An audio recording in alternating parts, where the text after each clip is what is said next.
जय सीताराम जी की जय, श्री हनुमान जी की जय, कल्की महाराज जी की जय, विष्णु जी की।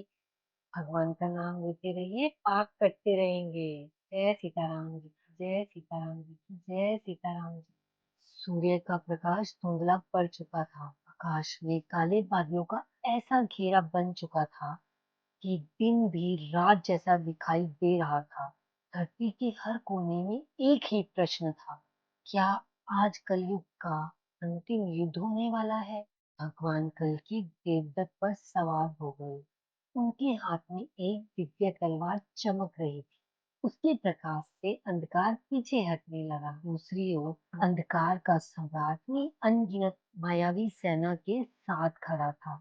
उसने अपनी गदा आकाश में उठाई। क्षण भर में लाखों छायाएं आकाश से पृथ्वी पर उतर आई। वे किसी साधारण योद्धा की तरह नहीं लड़ती थी, मनुष्य के हृदय में प्रवेश करती और उनके भीतर भय, लोभ, क्रोध, अहंकार बढ़ा देती। कई वीर बिना युद्ध किए ही टूटने लगे। महर्षि ने ये दृश्य देखा। उन्होंने एक स्वर में प्रार्थना की, हे प्रभु, मनुष्य को उनके भीतर का प्रकाश स्मरण कराएं। भगवान कल्कि ने अपनी आंखें बंद की। कुछ क्षणों तक चारों ओर मौन सा छा गया। फिर उनके हृदय से एक दिव्य प्रकाश की किरण निकली। वो किरण धीरे धीरे हजारों दीपों में बदल गई। हर दीप किसी एक मनुष्य के देह में जाकर जल उठता। जिसके भीतर वो प्रकाश पहुंचता, उसका भय समाप्त हो जाता। उसने सत्य को पहचाना। अंधकार की सेना पहली बार डगमगाने लगी।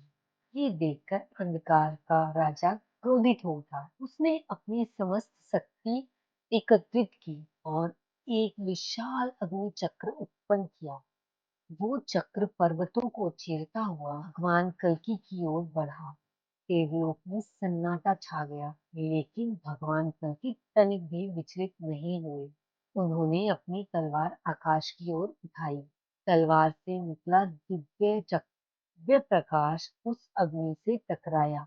एक ऐसी गर्जना हुई कि आकाश कांप उठा, दिशाएं कांप उठी। आकाश और अंधकार की शक्तियां आमने सामने थी।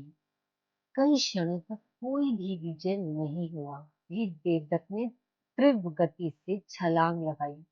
भगवान कल्कि सीधे अंधकार के सम्राट के सामने पहुंच गए। दोनों के बीच भीषण युद्ध प्रारंभ हो गया। तलवार और गदा की टक्कर से अग्नि की वर्षा होने लगी। हर प्रहार से धरती कांपती और आकाश में बिजली गरजने लगी। अंधकार का सम्राट गर्जना करते हुए बोला, मुझे कोई नहीं हरा सकता, क्योंकि मैं मनुष्य के भीतर छुपा। भगवान कल्कि ने उत्तर दिया, अंधकार का अपना कोई भी अस्तित्व नहीं होता, वो केवल प्रकाश की अनुपस्थिति है। ये कहते ही उन्होंने अपनी तलवार से अंतिम दिव्य प्रहार किया। तलवार का प्रकाश हजारों सूर्यों के समान फैल गया। अंधकार की मायाएं एक एक करके टूटने लगी। कालिंदी ने अपने स्वामी को बचाने का प्रयत्न किया, लेकिन दिव्य तेज के सामने उसकी शक्ति क्षीण पड़ गई। अंधकार का सम्राट पीछे हट गया। उसकी गर्जना अब धीमी पड़ चुकी थी, लेकिन उसी क्षण प्राचीन मंदिरों की घंटियां अपने आप बजने लगी। सप्त ऋषियों के मुख गंभीर हो गए। उन्होंने कहा, युद्ध अभी समाप्त नहीं हुआ। अधर्म की जड़ अभी भी पृथ्वी की गहराइयों में छिपी है। भगवान कल्कि ने दूर क्षितिज की ओर देखा। वहां एक प्राचीन द्वार धीरे धीरे खुल रहा था। उसके भीतर से एक दिव्य परंतु रहस्यमयी ऊर्जा।